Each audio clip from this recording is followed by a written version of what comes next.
మన మహిళలను పెట్టి మేము విశ్వబ్రాహ్మణులము, మేము 5 కులస్తులము అని ఒక వీడియో చక్కగా చేశారు. వీడియో అద్భుతంగా చేశారు. దానికి మటుకు నేను వారికి హ్యాట్సాప్ చేస్తున్నాను. అయితే నాకు కనపడింది ఒకటే, 5 కులాలు. 5 కులాలు ఏంది? విశ్వబ్రాహ్మణులు, విశ్వకర్మ విశ్వబ్రాహ్మణులు అనేటువంటిది ఒక్కరే. విశ్వబ్రాహ్మణులు ఒకే కులం. 5 వృత్తులు. విశ్వబ్రాహ్మణులు ఒక్కరే.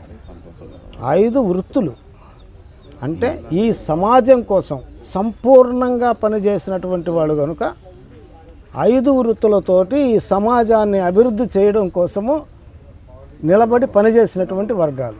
అంతే తప్ప వీళ్ళు 5 కులాలు కాదు.